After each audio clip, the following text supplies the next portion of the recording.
We're going to fade up with Still Store and music in 5, 4, 3, 2, music.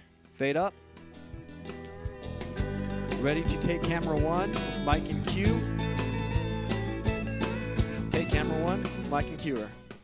Howdy, y'all. Welcome to Southern Style Cooking, hosted by yours truly, Roxanne Hill. Today, we'll be showing y'all how to whip up some fresh salsa for your taco night or dinner party. It'll get spicy, so hang on to your britches. As always, we'll be using fresh ingredients that can easily be found at any local farmer's market. Don't go anywhere. We'll be right back when the getting short message. Take it. Man, what a beautiful Saturday. I just wish there was something I could do. Wait, what's this? Local vendors, fresh produce, genuine companionship, community support. It can only be one thing. The San Marcos Farmers Market is an outlet for Central Texas farmers to market their fresh crops to the community. But the fun doesn't end there. The market also includes homemade products from local vendors and other services.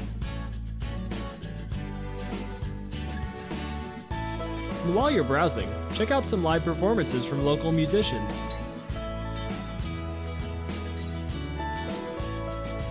Supporting the farmers market allows you to engage with your community while also benefiting the San Marcos economy. So, come on down to East San Antonio Street on the square every Saturday from 9 a.m. to 1 p.m. and see what you can find. Dissolve mic and cue her. Welcome back. Who's ready to turn up the heat? Excuse me while I eat this chip. The first thing we need for our salsa is tomatoes. Whole peeled, next chopped onions, and pepper?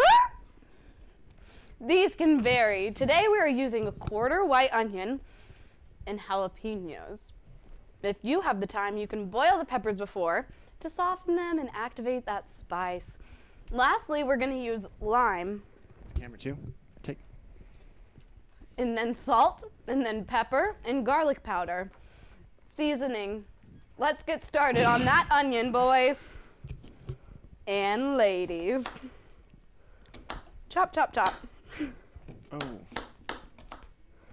That's fine. I hope she takes the end of the onion. You know, I'm sorry, my hands are really weird. I'm double jointed, so try not to look at that while I cut this.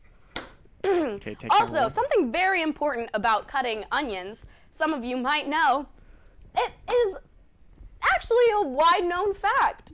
So, yeah, go for that. Don't touch your eyes after you touch onions or peppers because it can really hurt. One thing that I like to do to ensure safety, maximum safety for my eyeballs, I like to wear these. I like to wear them everywhere I go, honestly, but especially when I'm dealing with hot stuff. Oh, don't forget this. You wanna... Oh, no.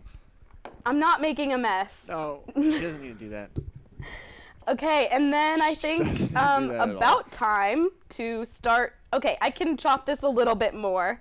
One thing that I haven't done today, but is very important for cooking, is to have a game plan.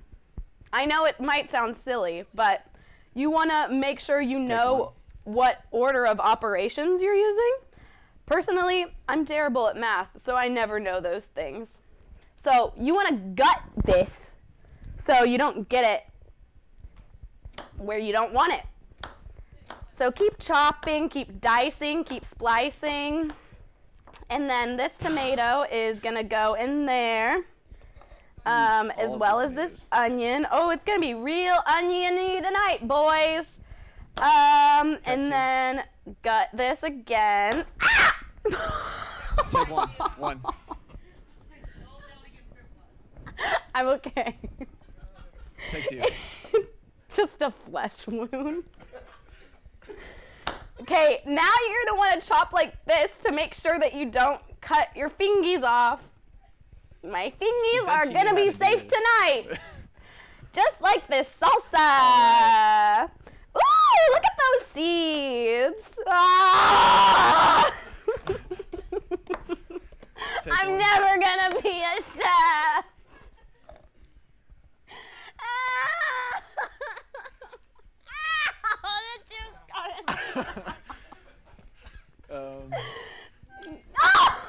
Sneak music under.